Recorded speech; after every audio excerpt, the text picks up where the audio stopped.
Así que hoy vamos a entrar a este tema, el tabernáculo. ¿Qué es un tabernáculo? Bueno, es un lugar en donde el Señor, nuestro Dios, hacía un contacto con nosotros los seres humanos. Y era una tienda, una carpa tal y como se ve en la imagen. Ahí nos da un ejemplo. Esa no es una fotografía, ¿verdad? Ya sabemos que no existían las cámaras en ese entonces, ¿verdad? Pero esa es una imagen que alguien diseñó tomando como referencia lo que dicen las Sagradas Escrituras. Al tabernáculo también se le dio el nombre de tienda, de santuario, tabernáculo de reunión o tienda de reunión. Ahora, quiero aclarar algo. Nuestro Dios no está limitado por un espacio físico. Ya sabemos que en la palabra de Dios se nos dice que nuestro Dios es el creador de los cielos y de la tierra. Él no está limitado a 4 paredes. Él no está limitado a un punto geográfico. De Él es la tierra y su plenitud, el mundo y lo que en Él habita. Si vamos a los cielos, allí está Él. Si bajamos al fondo del mar, allí está Él. Él es omnipresente. Sin embargo, nosotros los seres humanos necesitamos una referencia. Y Dios en su misericordia, siempre desde el inicio, cuando nos creó, desde que nos creó, mejor dicho, en el corazón de Dios, por su misericordia, ha estado el estar en contacto con nosotros, en estar en una relación continua con el ser humano. Dios no es ese ser que algunos piensan que nos creó y nos dejó ahí que viéramos cómo salimos. Ahí miren ustedes cómo salen, patojos. Y si pecan, al infierno. Como decía alguien por allí, al fuego eterno. Y piensan que Dios es esa clase de persona. Pero desde Génesis, nosotros podemos notar que Dios estuvo procurando acercarse al hombre. Dice Génesis capítulo 3, versos 8 al 9. Cuando el día comenzó a refrescar, el hombre y la mujer oyeron que Dios el Señor andaba recorriendo el jardín. Entonces corrieron a esconderse entre los árboles para que Dios no los viera. Pero Dios el Señor llamó al hombre y le dijo: ¿dónde estás? ¿Quién se acercó a quién primero? ¿El hombre a Dios? Según esta narración, Dios al hombre. El contexto de este versículo es que justo en ese momento Adán y Eva desobedecieron a Dios. Aquí nos da un ejemplo de que Dios busca una relación con el ser humano. Quiero aclarar algo ahora que vamos a estudiar el tabernáculo. Esto está escrito en el Antiguo Testamento y vamos a tomar como referencias los libros de Éxodo, Levítico. Son libros de estudio del Antiguo Testamento, o sea, tienen mucho contenido que a veces cuesta entender. Y también en el libro de Hebreos, en el Nuevo Testamento, se hace referencia al tabernáculo. Y me llama la atención lo que dijo Agustín de Hipona. Yo no sé si a alguno de ustedes se le hace conocido ese nombre. También es conocido como San Agustín. Él dijo: el Nuevo Testamento está escondido en el Antiguo Testamento, y el Antiguo Testamento es revelado en el Nuevo Testamento. Es decir, vamos a usar el Nuevo Testamento para entender el Antiguo Testamento. No sé si los confundí, pero yo he escuchado personas que dicen: es que todo el Antiguo Testamento ya no es válido, porque Jesucristo vino a abolir todo lo que está en el Antiguo Testamento. Un momento, ¿qué dijo Jesús? Él vino a abolir, a quitar la ley, ¿o Él vino a cumplirla? Eso lo dice en Mateo capítulo 5, verso 17. Jesús dijo: no piensen que he venido a anular la ley o los profetas. No he venido a anularlos, sino a darles cumplimiento. Ahora, esto es un poquito complicado si nosotros, como le digo, no tenemos el conocimiento bíblico. Si nuestro corazón no está abierto a recibir lo que Dios nos quiere decir. Podría alguien decirme: entonces, hermano, todas las leyes que están en el Antiguo Testamento hay que cumplirlas. Hoy no, porque Jesús ya lo cumplió. Entonces, ¿para qué nos sirve el Antiguo Testamento? ¿Por qué no solo lo quitamos y vivimos ya con el Nuevo Testamento, que es donde se narra lo de la iglesia? Cuidado. Si nosotros quitamos de nuestra fe, si nosotros quitamos de nuestra enseñanza, o sea, de nuestra doctrina bíblica, si quitamos el Antiguo Testamento, estamos quitando el fundamento. Estamos quitando el fundamento de la palabra de Dios. Cuando en la palabra del Señor dice que toda escritura es inspirada por Dios y útil para enseñar, para instruir, para redarguir en justicia, de hecho se está refiriendo a lo que nosotros conocemos como el Antiguo Testamento. En ese momentito se está refiriendo a eso. Nosotros ahora lo comprendemos, que abarca también el Nuevo Testamento. Algo interesante también es que la Biblia, bueno, se conforma por Antiguo y Nuevo. Quizás estoy diciendo cosas muy básicas, hermanos, pero es que yo quiero que todos estemos muy sólidos en lo que vamos a estudiar. El Antiguo y el Nuevo Testamento conforman la Biblia, nuestra Biblia. Alguien podrá decir: hermano, pero hay Biblias que tienen más libros. No voy a entrar en esos detalles ahorita porque no es el tema. Pero la Biblia es un compendio de muchos libros. Se escribió en un lapso aproximado de 1500 años. En ese lapso no fue un autor, no fue una persona, no fueron dos, no fueron tres, fueron muchas personas en distintas épocas, de diferentes niveles socioeconómicos, geográficos, con conceptos diferentes de la vida. Pero ¿sabe qué es lo interesante? Que como que si todos se hubieran puesto de acuerdo, porque se mantiene una línea, se mantiene una línea de pensamiento. La Biblia desde el Génesis está mostrando la revelación del Mesías, por ejemplo, y se viene desde allí. ¿Recuerda usted cuando lo que acabo de leer, que Dios les preguntó dónde están y ellos se confesaron, ¿verdad? Hemos pecado contra ti, Dios, en el Génesis capítulo 3. Y allí Dios los cubrió, porque estaban desnudos. Dios los cubrió con pieles.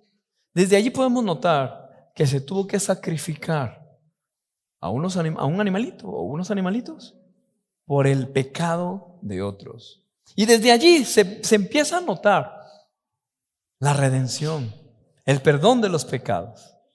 Y eso lo podemos notar Génesis, Éxodo, Levítico, hasta que llegamos al Apocalipsis. Entonces quiero aclarar que lo que vamos a estudiar hoy, o lo que vamos a empezar a estudiar hoy, que está en el Antiguo Testamento, es una sombra para nosotros los creyentes, que aunque ya no estamos en esa época, quizás no somos judíos, no pertenecemos a la tradición, cultura o religión judía, pero somos creyentes, hijos de Dios. Y lo que Dios mostró en ese momento a su pueblo es una sombra que se nos ha revelado hoy a nosotros en el siglo XXI. No nos confunda, hermanos. Quizás estoy hablando de más, pero quiero que todo esto esté bien claro. El Antiguo Testamento y el tabernáculo de reunión es una enseñanza tremenda para nosotros hoy. Y hay principios de allí que debemos aplicar para nuestro diario vivir hoy. No solamente debemos conocerlo, ay, qué bonito lo que aprendí, ya aprendí más de historia. No, es más que historia. Es más que conocer algo acerca de una cultura, es más que eso. Porque la palabra de Dios dice que es viva y eficaz. Cuando estudiamos la palabra de Dios, ahora que estemos leyendo esto, te vas a dar cuenta que no es solamente aprender lo que sucedió hace unos 3000 años quizás atrás. No, es algo que sí sucedió allá, pero nos sirve a nosotros hoy. ¿Están de acuerdo? Amén. Bueno, entonces, ya dicho esto, vamos a ponernos en el contexto. ¿En qué momento está sucediendo todo esto? ¿Usted se recuerda que el libro del Éxodo fue escrito para narrar un acontecimiento tremendo? ¿Qué acontecimiento se narra en los primeros capítulos de Éxodo? ¿Quién me contesta? La salida del pueblo de Israel de Egipto. ¿Qué decías tú, Silvita? Lo mismo, ¿verdad? ¿Todos están de acuerdo? ¿Qué se nos empieza a narrar en los primeros capítulos del Éxodo? La salida del pueblo de Israel de Egipto, o la liberación del pueblo de Israel de Egipto. En los primeros capítulos, eso de las plagas, ¿se acuerda usted? Las películas, yo me acuerdo que hace muchos años yo era niño y en aquellas teles, ¿se acuerdan ustedes? Aquellas teles cuadradas y anchas, ahora son delgaditas, perdón. Pero en aquella época eran así anchas y tac, tac, tac, tac, tac, tronaba cuando uno cambiaba de canal, ¿verdad? Me acuerdo que vi los 10 mandamientos y la imagen allí, las imágenes de los efectos especiales de aquella época, porque yo la vi tal vez como en el 88, pero esa película creo que habrá sido como del 60 y algo. Y los efectos especiales cuando aparecían las ranas, cuando aparecían los piojos, cuando el agua se convirtió en sangre. ¿Se acuerdan ustedes de eso? Y después cuando el pueblo sale de Egipto y están frente al mar y Moisés levanta la vara y el mar se abre. ¿Se recuerdan ustedes de eso? ¿Sí? Pues todo eso está sucediendo. Se abre el mar, el pueblo de Israel pasa, los egipcios pierden prácticamente la batalla y el pueblo de Israel, ¿hacia dónde se dirige? Al desierto. Y allí en el desierto, toda esa multitud en el desierto empiezan a discutir contra Moisés, porque el desierto es un desierto, no es cómodo. No había agua, no había alimento. En cierta ocasión el pueblo le reclama a Moisés: nos hubiésemos quedado en Egipto, allá teníamos comida. Y empiezan a reclamar y después Moisés dice: no me están ofendiendo a mí, están ofendiendo a Dios, están rechazando a Dios. Pues en medio de todo eso, Dios le dice algo a Moisés. En Éxodo capítulo 25, versículo 1 dice: el Señor habló con Moisés y le dijo: ordénales a los israelitas que me traigan una ofrenda. La deben presentar todos los que sientan deseo de traérmela. Oigan, es voluntaria la ofrenda. Hasta el día de hoy, voy a hacer un paréntesis allí.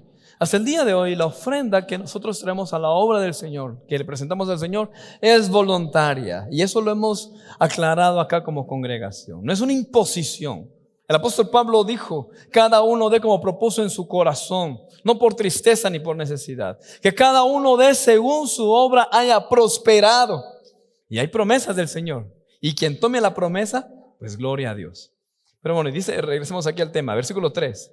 Como ofrenda se les aceptará lo siguiente. Hay requisitos de ofrenda, no cualquier cosa. Escuche, dice: oro, plata, bronce, lana teñida de púrpura, carmesí y escarlata, lino fino, pelo de cabra, pieles de carnero, teñidas de rojo, pieles de delfín, madera de acacia, aceite para las lámparas, especias para aromatizar el aceite de la unción y el incienso, y piedras de ónice y otras piedras preciosas para adornar el efod y el pectoral del sacerdote.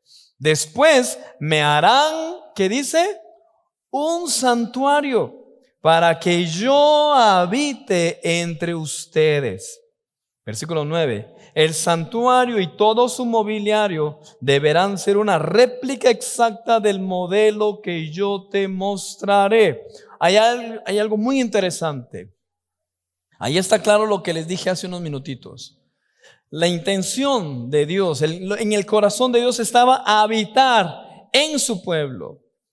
Hasta el día de hoy, Dios está con la intención y con el anhelo de habitar entre nosotros. De hecho, ya no solamente está entre nosotros, ahora por la obra de redentora de Cristo Jesús, ahora Él está en nosotros. Eso es increíble. O sea, ya es otra etapa. No es que haya cambiado y no es que esté evolucionando, no. Es una revelación progresiva, es una situación que va progresando. Eso es lo que nos muestra la palabra de Dios. El versículo 8 es donde dice: me harán un santuario para que yo habite entre ustedes. Y en el versículo 9, según la versión Reina Valera, es que dice: conforme a todo lo que yo te muestre, el diseño del tabernáculo y el diseño de todos sus utensilios, así lo haréis. Ya comprendemos ahora: santuario, tabernáculo, tienda de reunión, tienda, se refiere a lo mismo. ¿Estamos? Amén. Yo no sé si usted se emociona, si a usted le gusta, pero a mí me fascina esto. Espero que usted también. Ahora usted me va a preguntar, hermano Melvin, yo no sé si ustedes fueron observadores ahorita que leímos esto. ¿De dónde tendría que salir toda esa ofrenda? Si ellos eran esclavos en Egipto, si andaban en el desierto, ¿de dónde iban a sacar ellos lo que Dios les estaba pidiendo? Les pidió varias cosas que hasta el día de hoy son cosas muy finas, son carísimas. No les pidió: tráiganme hojas de chichicaste, tráiganme piedras de las que encuentren en el camino, tráiganme polvo del río, polvo, arena del río, tráiganme 5 piedras del... No, fueron ofrendas y son ofrendas muy específicas. Ahí podemos notar algo nosotros, que a Dios hay que darle lo mejor, hermano. A la obra de Dios hay que darle lo mejor. No es válido eso de que, como es voluntario, que se vaya lo que yo quiera. No, hermano. Desde un inicio nosotros notamos que Dios nos pide lo mejor. ¿Y sabe por qué? Porque Dios nos da lo mejor. Él nos da lo mejor a nosotros. Entonces, ¿cómo no nosotros darle lo mejor a Él? Amén. Bueno, hay varios principios que vamos encontrando a lo largo de esta palabra. ¿Quién me puede responder entonces? ¿De dónde salió toda esa? ¿De dónde tenían que salir todas esas ofrendas? De la gente que iba de más, de la gente que iban colados. ¿Alguien más? De los egipcios. Aquí. Fíjese que en el capítulo 12 de Éxodo se narra la salida del pueblo de Israel. Vamos a ver si encuentro el versículo. Sí, aquí está. Capítulo 12. ¿Recuerda usted que la última plaga fue bien dura, fue tremenda? ¿Cuál fue? La muerte de los primogénitos. Eso le pegó duro no solo al faraón, sino a todos los egipcios. Al punto que la Biblia dice que los egipcios los empezaron a sacar. Váyanse, ya no los queremos aquí, largo de aquí.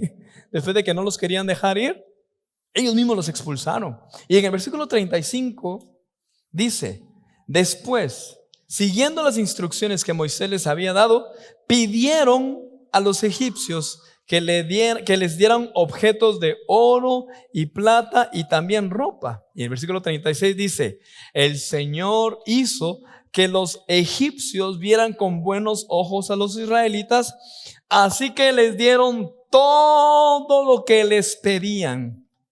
De este modo, los israelitas despojaron por completo a los egipcios. ¿Sabe que cuando el pueblo de Israel salió de Egipto, iban bien cargados, hermanos? Los que han viajado acá han tenido esa experiencia. Yo me acuerdo que en una ocasión, usted sabe que Dios me ha dado la oportunidad de viajar, de salir del país. Estuve ministrando en España hace un tiempo. Y pues yo traía mi equipaje, pero usted sabe que en el avión le cobran a uno si uno excede cierto peso, ¿verdad? Entonces yo me vine con las maletas topaditas, porque pues, los hermanos de allá también tienen familia acá y me dijeron: ¿te puedes llevar esto? Claro que sí, con mucho gusto. Y lo que yo había comprado y lo que yo traía para mi familia y unos regalitos que traía, pues, topadito. Pero hice escala en Dallas, en Estados Unidos. Otro mi amigo tenía un espacio ahí de 8 horas y lo llamé: juntémonos, y me llevó a comer. Y en eso me dice: mira, hazme un favor, llévate esto, y mira, esto te lo regalo también, esto es para la iglesia, esto y no sé qué. Nos regaló, fue Maco, ¿verdad? Nos regaló un plato, nos regaló un pedal, y yo decía: esto me lo tengo que llevar porque en Guatemala esto es bien caro, ¿y cómo le hago? Y mi esposa es testigo. Cuando yo entré a la casa aquí en Amatilán, le dio risa, porque ¿sabe cómo venía yo? Las maletas llenísimas. Traía, creo que 3 mudadas encima.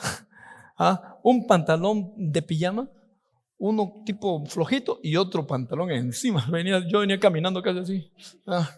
Tenía como 3 camisas encima y los suéteres los cargaba porque ya no me cabía eso en la maleta.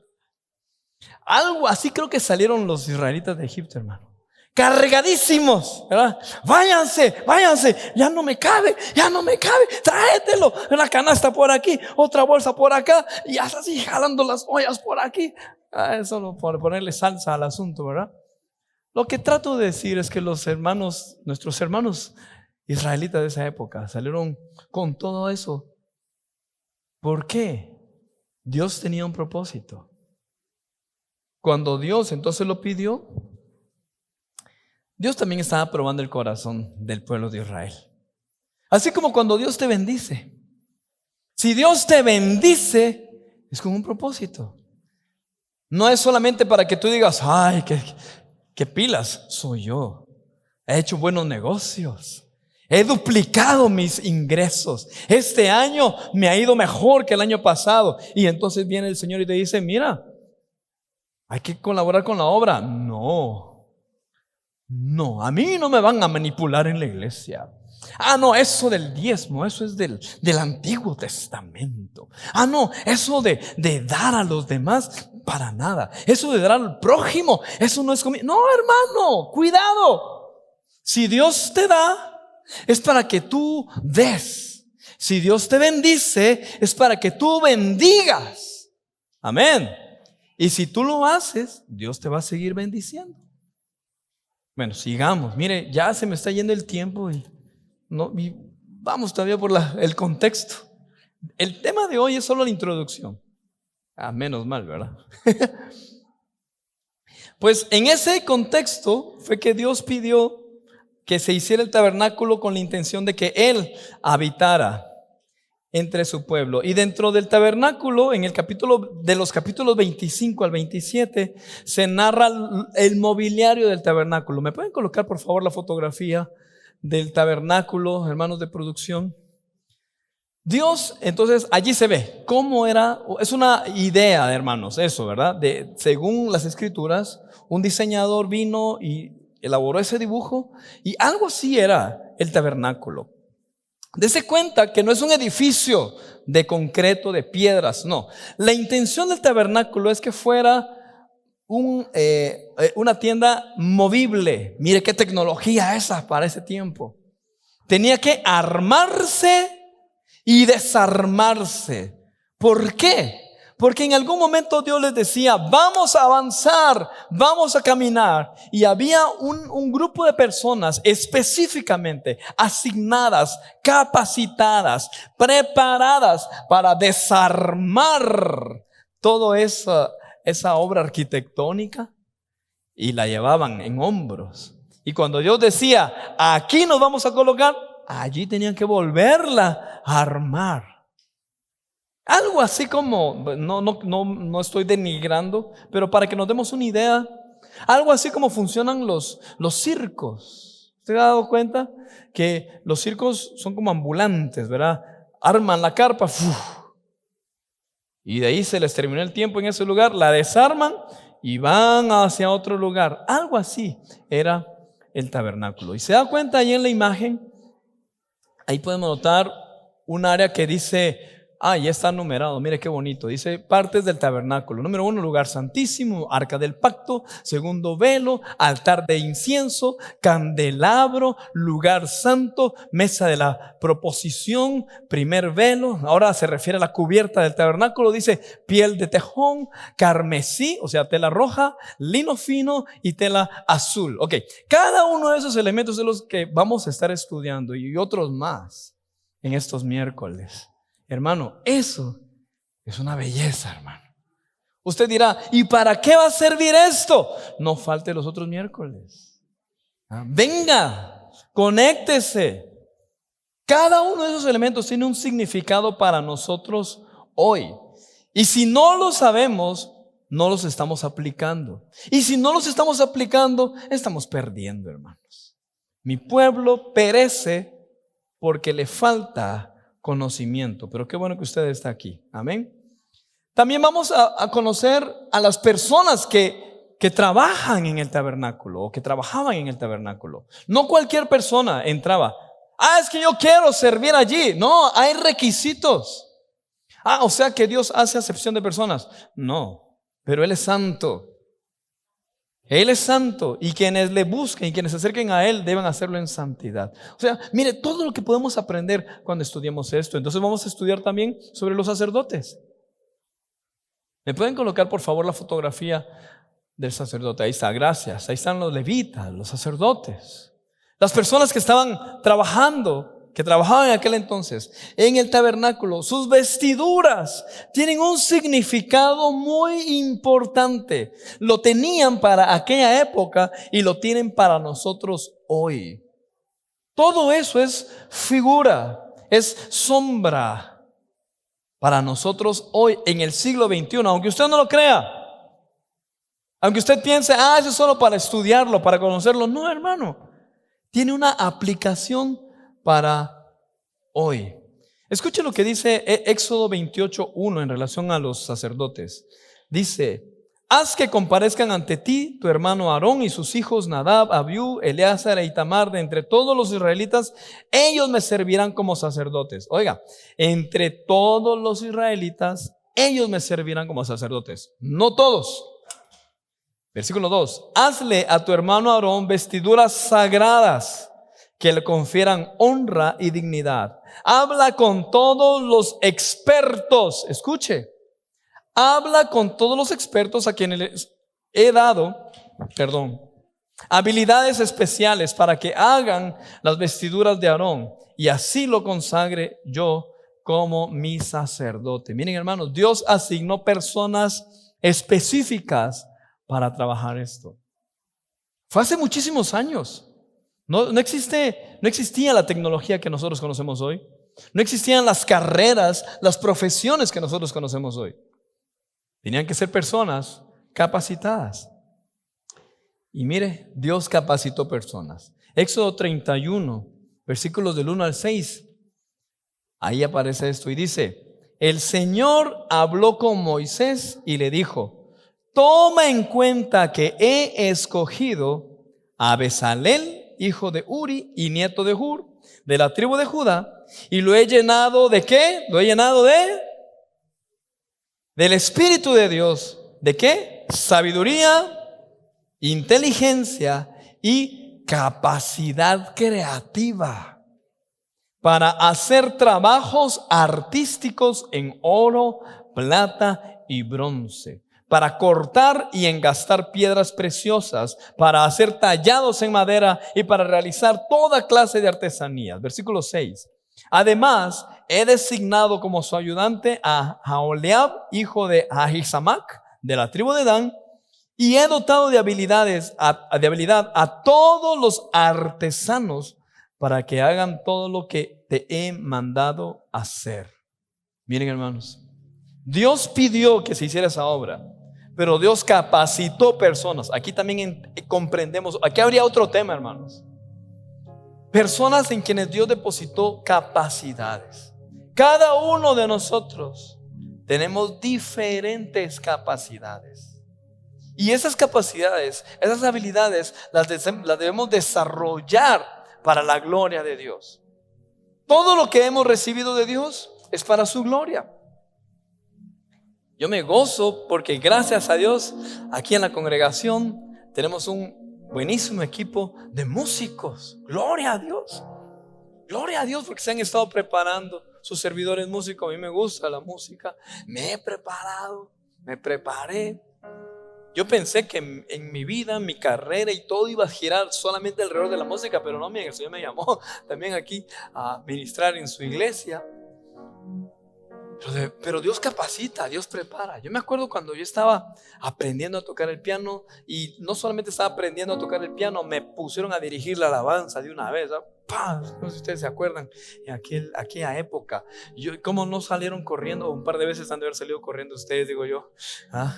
Pero en aquel entonces yo me acuerdo que escuché en una ocasión a mi mamá que ella estaba orando, y de plano que mi mamá decía: ay, este muchachito tenía 14 años, ay, ayúdalo, Señor, porque él quiere cantar y mira, está desafinando, está haciendo eso, dice que toca el piano, pero está aprendiendo y le sale mal todo. Mire, lo hacía mal, yo lo hacía mal, pero me acuerdo que pues yo sí lo que sí me acuerdo yo es que hubo un tiempo donde se desarrolló una disciplina en la que estudiaba hasta 5 horas ahí sentado en el piano, diarias 5 horas, estando ahí para que me saliera, hasta que me saliera, y hasta que me saliera. Pero me acuerdo de esa época. La cosa es de que yo me acuerdo que en cierta ocasión mi mamá, yo escuché cuando oró y dijo: Señor, así como capacitaste a Bezalel y a Oholiab y le diste espíritu de sabiduría, de inteligencia y de obra creativa, así hazla con Melvin. Yo me acuerdo que escuché eso y se me quedó, y le pregunté. Entonces ella me explicó: es que Bezalel y Oholiab fueron las personas que fueron capacitadas para la realización del tabernáculo. Entonces yo desde que tenía 14 años escuché esos nombres y he aprendido sobre esto. Hermano, si Dios capacitó a estos hombres para su obra, Dios te capacita a ti también. Los proyectos y los planes que son para la gloria de Dios y obviamente para la bendición y tal vez obra tuya también, Dios te ha capacitado. Tú tienes ya esa capacidad. El problema es que a veces nosotros mismos rechazamos esas habilidades, esas capacidades. Y viene el enemigo, como lo dice la palabra también, hablando sobre la semilla de la palabra de Dios. Viene el enemigo y roba esa habilidad. Tú no puedes. Tú no eres digno. Eres bueno para nada. Recuérdate lo que dijo tu papá cuando eras niño. Te dijo que no ibas a salir adelante. Recuerda lo que te dijeron tus compañeros del colegio, que sos así medio tontito. Y esas palabras se van quedando en el corazón. Hermanos, hay que rechazar esas palabras negativas y recibir lo que dice la palabra del Señor. Quien está en Cristo, nueva criatura es. Las cosas viejas van pasando y todo se hace nuevo. También dice la palabra del Señor que nosotros somos luz para este mundo de oscuridad. Esas habilidades, esas capacidades que Dios te ha dado son para que tú seas luz en lo que tú haces, en mecánica, en negocios, en administración, en dirigir a otras personas. Estés en el área en la que estés, pídele al Señor que Él aumente esa capacidad, que Él te ayude a desarrollar esa habilidad. Eres líder de célula, eres ministro de alabanza, eres servidor acá en la iglesia. Pídele al Señor que Él te aumente esas habilidades, esas capacidades. Sírvele al Señor de todo corazón. Identifica cuál es tu habilidad. Identifica cuál es tu capacidad, porque tampoco vamos a estar peleando por algo. Alguien me dijo por allí en cierta ocasión: ¿y usted no aprendió a tocar trompeta? Me dice, porque pues gracias a Dios yo aprendí un poquito de los instrumentos que tenía a mi alrededor en ese entonces. Y le digo, no, y ni pienso aprender. Tanto que cuesta aprender un instrumento y me meto a aprender la trompeta. No, gracias, ¿verdad? No, debería de hacer. No, o sea, uno tiene que saber también hasta dónde, ¿verdad? Y dicen por allí, el que mucho abarca, poco aprieta. Entonces, mejor hacer algo, tal vez poquito, pero bien hecho, ¿ah? Y especializarnos en algo. Pues así fueron Bezalel y Oholiab. Hermanos, este tema es hermoso, muy bonito. El tabernáculo y el sacerdocio. Y de esto es que vamos a estar hablando los próximos miércoles. Pónganse de pie, por favor.